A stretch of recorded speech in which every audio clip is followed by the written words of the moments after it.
I thought I was starting a new life with the perfect man and our little girl. But just weeks before the wedding, he found out the baby might not be his and disappeared. Here's what really happened.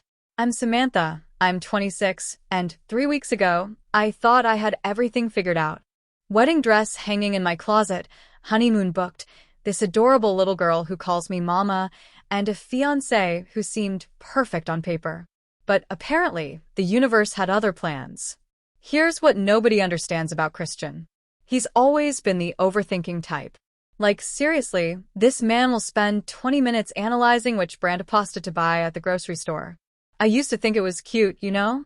But lately, it was driving me absolutely crazy because he'd been acting weird for months, asking all these random questions about when I got pregnant with Lizzie, wanting exact dates and times, like he was building some kind of timeline in his head. And honestly, it was starting to really annoy me because who remembers every single detail from 2 years ago? I mean, I was going through a lot back then, dealing with my own stuff, figuring out my life. The last thing I needed was him interrogating me like I was on trial for something. But he'd get all quiet and moody whenever I'd tell him he was being dramatic about it. What really got under my skin was how he started treating me differently. Before all this began, Christian was always so interested in my day, always wanting to know where I was going, who I was with. I thought it was sweet at first, but then it started feeling suffocating, like I couldn't even run to the store without him wanting a full report when I got back. But lately, he'd been distant, coming home late from work, barely talking during dinner.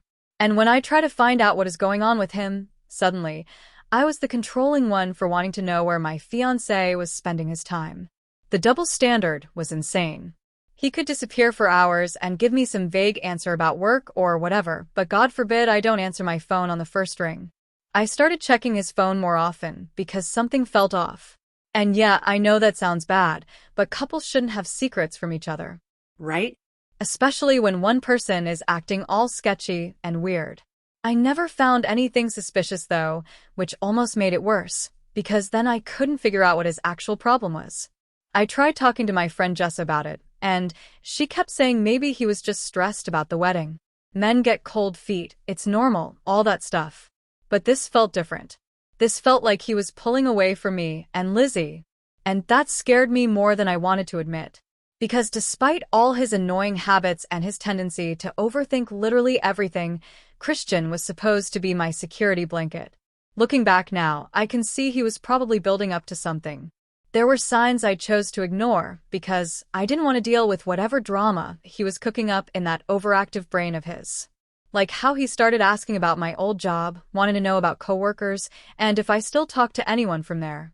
Or how he'd get this weird look on his face when people would comment on how much Lizzie looked like me and not him. The thing is, I've always been good at compartmentalizing. When things get complicated, I just focus on what's in front of me and deal with the rest later. It's how I survived my early 20s and managed to build a decent life for myself, despite some questionable choices along the way. I never thought that skill would work against me, but apparently some people see it as being dishonest or secretive, when really I call it practical. So when Christian started getting all weird and distant, I figured it would blow over like everything else. Men go through phases, right? They get stressed about commitment or money or work, and then they snap out of it. I wasn't about to let his emotional issues derail our entire future together. We had a wedding to plan, a daughter to raise, a life to build. But clearly I completely underestimated how deep his paranoia had gotten. Because what happened next blindsided me so hard, I'm still trying to process it. The person I trusted most in the world had been plotting behind my back for months, and when the truth finally came out, it changed absolutely everything. The day everything fell apart started like any other Tuesday. I was getting Lizzie ready for daycare, trying to find matching socks because somehow we only ever have one of each pair, and Christian was in the kitchen making coffee. Except he wasn't making his usual small talk about work or asking what I had planned for the day. He was just standing there, staring at his phone with this expression I'd never seen before. "We need to talk when you get home tonight," he said without even looking at me. Just like that. No explanation, no hint about what was going on. I tried to get more information out of him, but he just kept saying we discuss it later and acting like everything was normal. Except nothing felt normal. The way he kissed me goodbye was different, like he was already somewhere else in his head. I spent the entire day at work distracted, wondering what could be so important that he couldn't just tell me right then. My mind kept racing through possibilities. Maybe he wanted to postpone the wedding, maybe he was having doubts about getting married so young, maybe he was stressed about money. I texted him a few times throughout the day, but his responses were short and weird.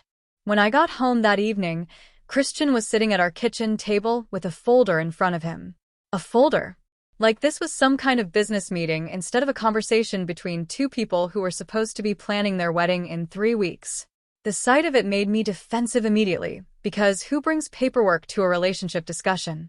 "Sit down," he said, and his voice was completely flat. No emotion, no warmth. Nothing. I sat across from him and waited for him to explain himself, but he just stared at me for what felt like forever. Finally, he opened the folder and pulled out some official-looking documents. "I got a paternity test done," he said, sliding the papers across the table. "Lizzie isn't mine." I swear for a second I thought I misheard him, because there's no way someone would get a paternity test behind their partner's back. That's not something normal people do. That's something crazy, paranoid people do. But there it was in black and white, some lab results with percentages and scientific language. My first instinct was to attack, because honestly, what he did was a complete violation of trust. "Are you serious right now? You went behind my back and had my daughter tested like she's some kind of evidence in a crime scene?" I could feel my voice getting louder, but I didn't care. He had crossed a line that I didn't even know existed. "Your daughter," he repeated like those words meant something significant. Interesting choice of words. "She's our daughter, Christian. She's been our daughter for over a year. You're the only father she's ever known." I was trying to keep my voice steady, but inside I was panicking. This wasn't how this conversation was supposed to go. He leaned back in his chair and crossed his arms. "Except I'm not her father. The test proves it. 0% chance of paternity, so I need you to tell me who is." The way he was looking at me, like I was some stranger he'd caught lying, made me want to scream. This was Christian, the man who sang lullabies to Lizzie when she was colicky, who got up for middle-of-the-night feedings without complaining, who had spent over a year being an amazing father, and now he was acting like none of that mattered because of some stupid test. "I can't believe you're doing this," I said, trying to make him see how crazy he was being. "You're destroying our family over what? Some paranoid suspicion? Some feeling you had?" "I'm not destroying anything, Samantha. I'm just dealing with the reality that you've been lying to me for 2 years. His voice was still that same flat tone, like he was discussing the weather instead of our entire relationship. "I never lied to you about anything," I shot back, and that was the truth. I mean, I never specifically told him he was Lizzie's biological father, but I never said he wasn't either. When I found out I was pregnant, Christian was the one who stepped up. He was the one who wanted to be involved. "So you're telling me you honestly believed I was the father this whole time?" he asked, and there was something in his voice that made me realize this was a trap. Whatever I said next was going to be used against me.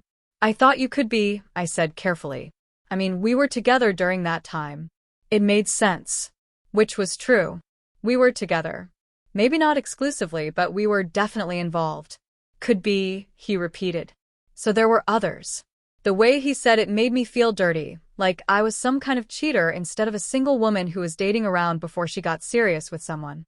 "Christian, this was before we were even official. We weren't exclusive. We weren't anything serious yet.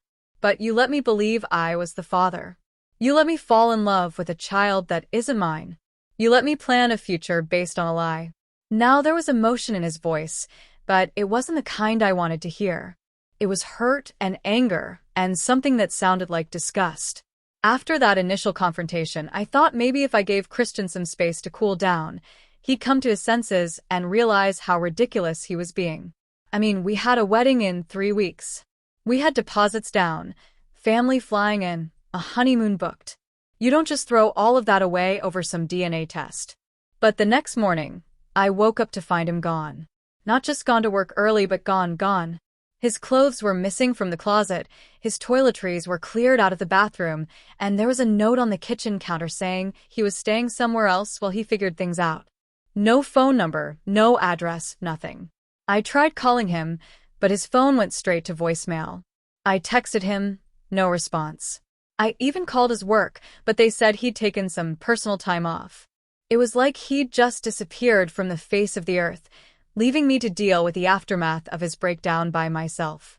The worst part was having to explain to people why he wasn't around. I couldn't exactly tell everyone that he'd gotten a secret paternity test and found out Lizzie wasn't his biological daughter. That would just create more drama and make everyone start asking questions I didn't want to answer. So I started telling people he was having some pre-wedding stress and needed a few days to clear his head. My mom bought it because she's always said men get weird before big commitments. But Jessa was more suspicious, especially when I couldn't give her any details about where he was staying or when he was coming back. She kept pushing for more information, and finally I snapped and told her the whole story. "Wait, so Lizzie might not be his?" she asked, and I could hear the judgment in her voice immediately. "Samantha, please tell me you didn't let him think he was the father if you weren't sure." "I didn't let him think anything," I said defensively. "We were together when I got pregnant. He was a possibility. I never claimed he was definitely the father." "But you also never told him he might not be," she pointed out, like she was some kind of relationship expert. That's a pretty big thing to leave out. But Jessa wasn't buying it. "Samantha, who else could be the father? Because if you're not sure, that means there were other guys around the same time." I didn't want to get into details, but she kept pressing until I finally admitted there were 2 other possibilities. Maybe 3 if I was being completely honest. But it's not like I was keeping track or anything. I was 24, single, and dating. "Oh my God," Jessa said, and I could practically hear her rolling her eyes. "Samantha, you have to tell them. These guys have a right to know they might have a daughter." I hung up on her. I couldn't believe my best friend was attacking me like that, making me sound like some kind of gold digger or manipulator. That's not what happened at all. I didn't trick Christian into anything. He made his own choices about being involved with me and Lizzie. I started calling family members and close friends, giving them a version of events that made Christian look like the bad guy. I told them he was having some kind of mental breakdown, that he was being paranoid and controlling, that he was trying to destroy our family over some crazy suspicions. The first potential father was easy to track down because we'd stayed in touch on social media. When I messaged him asking if we could talk, he seemed surprised but agreed to meet for coffee. "So what's going on?" he asked when we met up, and I could tell he was nervous. "I need to tell you something," I said, and then I launched into the whole story about Christian and the paternity test and how everything was falling apart. I tried to make it sound like I was just as shocked as everyone else. His reaction was not what I expected.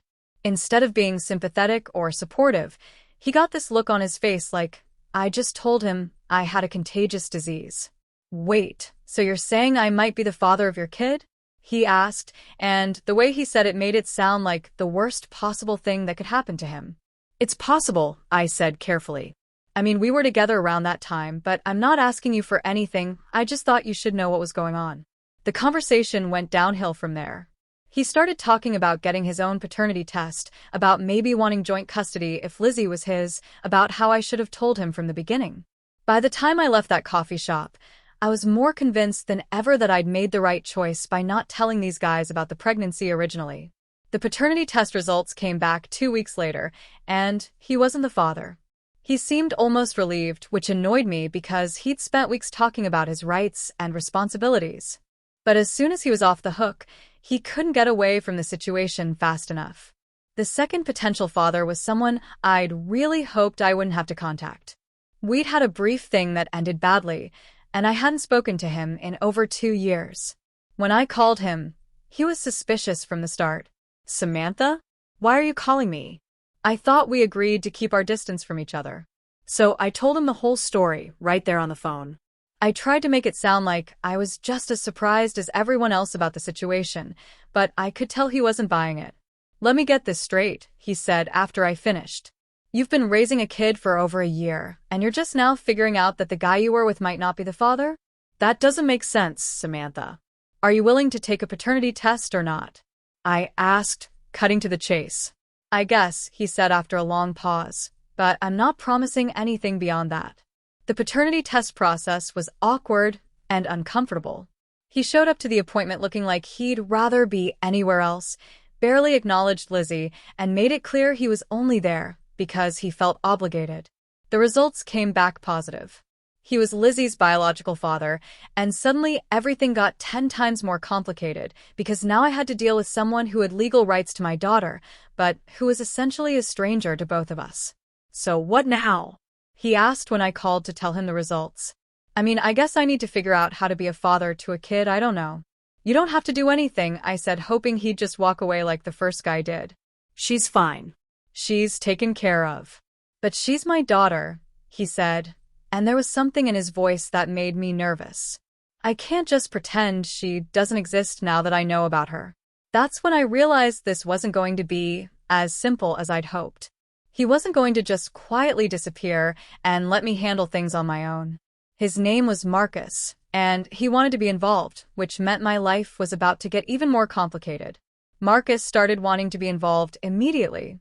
Like the day after we got the test results, he was texting me about visitation schedules and asking when he could meet Lizzie properly. It was overwhelming because I wasn't ready for any of this, and more importantly, Lizzie definitely wasn't ready for it.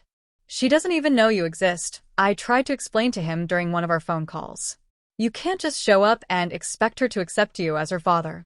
"Well, maybe that's something you should have thought about before you let another man raise my daughter for over a year," he said, and I could hear the anger in his voice. This whole situation could have been avoided if you'd been honest from the beginning. The first meeting between Marcus and Lizzie was a disaster. She hid behind my legs the entire time, wouldn't talk to him, and cried when he tried to pick her up. He kept trying to force interactions, bringing toys and treats like he could buy her affection, but she wanted nothing to do with him. "This isn't working," I told him after he left. "She's not ready for this." "We're not waiting," he said firmly. "I've already lost over a year with her. I'm not losing any more time." Things got even worse when he started talking about getting lawyers involved. He'd done some research and found out that biological fathers have rights, even if they weren't involved from the beginning. He could petition for joint custody, for overnight visits, for a say in major decisions about Lizzie's upbringing. Meanwhile, Christian was completely absent from all of this. He wasn't helping with Lizzie's care. He wasn't contributing financially. He wasn't even checking in to see how she was doing. He just completely checked out of our lives while everyone else was trying to figure out how to rearrange them. 6 months later, my life had become a complete nightmare. Marcus had gotten a lawyer and petitioned for joint custody, and somehow the court had sided with him. Suddenly, I was sharing custody of my own daughter with someone who'd been a complete stranger less than a year ago. The custody arrangement was brutal. Lizzie spent every other weekend with him, plus one evening a week, and they were talking about expanding it to include overnight visits during the week. I went from being with my daughter every day to missing her for days at a time. But what made it even worse was watching how quickly Lizzie adapted to the situation. She stopped asking about Christian after a few months and started calling Marcus Daddy, like he'd been there all along. It was like she'd just forgotten about the man who'd raised her for the first year of her life. Marcus was actually good with her, which I'd been hoping he wouldn't be. He'd bought her a whole new wardrobe for his apartment, set up a bedroom that was nicer than the one she had at my place, and was constantly buying her toys and treats. It was like he was trying to prove he was the better parent. "She doesn't need all this stuff," I told him when I saw the elaborate playroom he'd created for her. "I want her to be comfortable here," he said. "This is her home too now." That phrase, her home too, made me want to throw up. My apartment was her home. I was her home. He was just some guy who'd shown up and decided he wanted to play father because biology said he had to. The situation got even worse when Marcus started dating someone new. Her name was Sarah, and she was everything I wasn't. Stable job, nice apartment. No baggage, no history of complicated relationships. And, of course, Lizzie loved her immediately. The final straw came when Marcus petitioned the court for expanded custody, claiming that his living situation was more stable and that he could provide better care for Lizzie. He pointed out that he had a larger apartment, a higher income, and a supportive partner who could help with childcare. The custody hearing was a complete disaster. It started when Marcus' lawyer called Jessa as a witness. I couldn't believe my own best friend had agreed to testify against me, but apparently she'd been talking to Marcus' legal team for weeks. Can you tell the court about your conversations with Ms. Samantha regarding the paternity of her daughter? The lawyer asked Jessa. She told me she knew there were multiple potential fathers, Jessa said, not meeting my eyes. She said she wasn't sure who the biological father was, but she let Christian believe he was the father because he was the most stable option financially. But it got worse. They'd somehow gotten access to my text messages and social media posts from around the time Lizzie was conceived. Messages where I complained about one of the potential fathers being too immature and another being broke all the time. Posts where I'd talked about wanting to find someone ready to settle down and financially secure. Reading those messages out loud in court made me sound calculating and cold, like I'd been shopping for a husband instead of just venting about dating frustrations. But taken out of context, they painted a picture of someone who deliberately targeted Christian because he met certain criteria. The worst part was when they brought up Christian. They tracked him down and gotten a statement from him about his side of the story. He described feeling betrayed and manipulated, talked about the emotional trauma of bonding with a child that wasn't his biological daughter, and explained why he'd felt he had no choice but to walk away from the relationship. I would have been willing to work things out if she'd been honest from the beginning, his statement said. But discovering that she deliberately kept me in the dark about paternity made me question everything about our relationship. I couldn't trust her anymore. The judge's decision was swift and brutal. Marcus was awarded primary custody of Lizzie, with me getting visitation every other weekend and one evening a week. The roles had been completely reversed. And suddenly, I was the non-custodial parent fighting for scraps of time with my own daughter. The court finds that Mr. Marcus has demonstrated a commitment to providing stable, honest care for the child, the judge said. While the court does not question Mr. Samantha's love for her daughter, there are concerns about the deceptive practices that led to this situation. After the hearing, I tried to talk to Jessa to understand why she'd testified against me. I thought we were friends, I said. We are friends, she said, but she wouldn't look at me directly. That's why I had to tell the truth. Lizzie deserves better than this mess you created. I didn't create anything, I said desperately. I was just trying to do what was best for my daughter. By lying to everyone involved, she asked. Samantha, you let a man fall in love with a child that wasn't his. You let him plan a future based on something that wasn't true. The transition to the new custody arrangement was horrible. Lizzie was confused about why she was suddenly living at Daddy's house, most of the time, and only visiting me on weekends. She kept asking when she could come home, and I had to try to explain that Daddy's house was her home now. Marcus tried to be diplomatic about the whole thing, but I could see the satisfaction in his eyes. He'd won. He'd gotten primary custody of his biological daughter, and I'd been relegated to weekend visitor status. He was playing the gracious winner, talking about how he wanted to co-parent effectively for Lizzie's sake. The worst part was that Lizzie seemed to be adjusting fine to the new arrangement. She was happy at Marcus' house, bonding with Sarah, building a life that didn't really include me anymore. I'd gone from being the center of her world to being the peripheral figure she saw on weekends. And through it all, Christian was still completely absent. He'd gotten his revenge by helping Marcus' legal team, but he wasn't stepping up to help raise the child he'd claimed to love so much. He'd just walked away from all of us and moved on with his life like we'd never existed. Now I'm alone, broke, and barely able to see my own daughter. Everyone I trusted betrayed me, and somehow I'm supposed to accept that this is all my fault. But honestly, I still don't understand what I did that was so terrible. I tried to build a stable life for my daughter with the resources I had available. How does that make me the villain in this story? Everyone keeps saying I should have been more honest, that I should have told all the potential fathers about the pregnancy from the beginning. But none of them were ready to be fathers back then. None of them would have been good partners or providers. Christian was the best choice, and I still don't understand why he couldn't see that. But apparently, wanting stability and security for your child makes you a manipulative liar in everyone else's eyes. And now I'm paying the price for trying to give Lizzie the best life possible. She's happy with Marcus and Sarah, building memories and relationships that don't include me, while I sit here wondering how everything went so wrong. The system failed me. My friends failed me. Christian failed me. And somehow I'm the one who's supposed to take responsibility for all of it. But you know what? I'm done apologizing for making the best decisions I could with the information I had. I'm done pretending that everyone else's feelings matter more than what was best for my daughter. I may have lost this battle, but I know the truth about what really happened here, and someday, when Lizzie is old enough to understand, maybe she'll see that everything I did was because I loved her and wanted to give her the best life possible, even if nobody else can see that right now.